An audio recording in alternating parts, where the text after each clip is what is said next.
Joining me from Fortune's The Most Powerful Women's Summit in DC is Maria Klawe, president of Harvey Mudd College. So nice to see you here. So nice to be here. This is one of my favorite events of the year. You know, you already have quite some claim to fame here. You were on Fortune's list of the world's 50 greatest leaders. You were there with the Pope, the Dalai Lama, business leaders like Warren Buffett, Jack Ma, and this is because you have this passion about getting girls and women more involved in science and engineering. Why aren't they more involved at this stage of the game? So they are very involved in some areas of science. For example, biology and chemistry, more than half of the undergraduates majoring in those fields are female. About almost half of the students majoring in mathematics are female, about 44%. More than half of the students majoring in statistics are female. So it's just some areas where they're really underrepresented. So computer science is a very big one, and all of the areas of engineering, like for example, mechanical engineering, computer engineering, electrical engineering, aerospace engineering, they're really underrepresented there, whereas they're well represented in bioengineering and in chemical engineering. So the reason they're not there is, it's really straightforward. First of all, they don't think those fields are interesting, the ones they're not in. They don't think they're like the kind of person who majors in those fields, and they don't think they'd be good at it. And I think the reason they don't think they'd be good at it is because they don't see enough role models. I keep on saying, if we just had a great TV series that showed computer scientists and engineers as people who had lives, who made a difference in the world, who had kids, who fell in and out of love, all of the standard things, we'd have the same percentage, with females involved, we'd have the same percentage of females as males in all of those disciplines. But it's so interesting because there's so many fascinating technology-related companies right now, whether it's the Googles of the world or a Tesla or an Amazon. So you would think that students would want to gravitate towards some of these very high-profile companies where you need those skill sets. Well, I think if you think about Google, who do you think about? You think about Sergey and Larry. And Sergey and Larry do not look all that attractive to young women.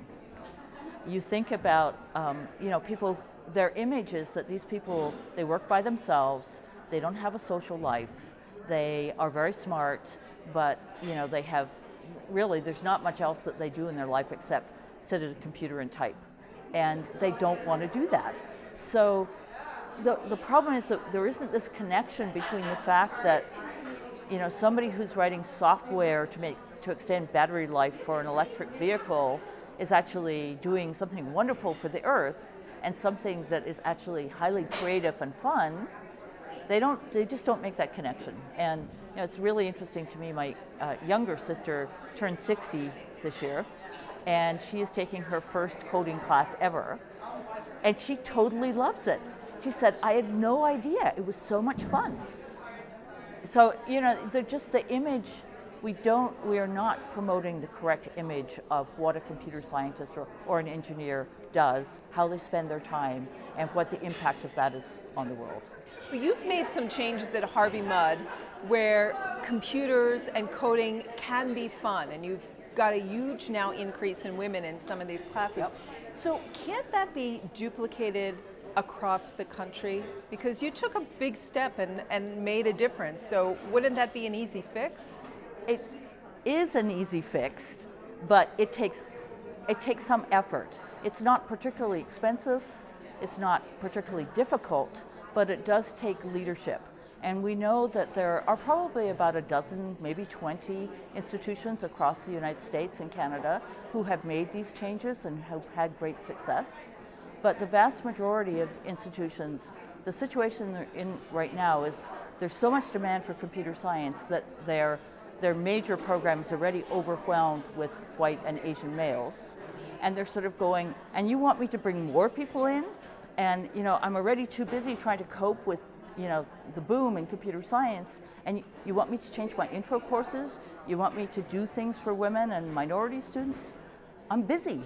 So what we're doing right now is we actually have a project that we're doing with 15 computer science departments across the United States, and they are trying exactly the things that the institutions who've been successful have done.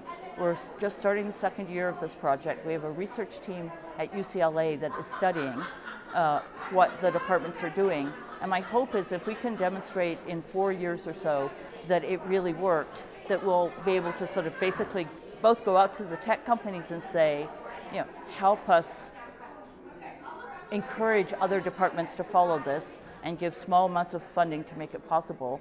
And we'll be able to go to the National Science Foundation and say, okay, help us convince more departments to do the same thing. So we're trying. Well, you've done a lot, Maria Klawe. It's so nice to talk to you here. Thank you so much. It's nice to talk with you too. Thank you.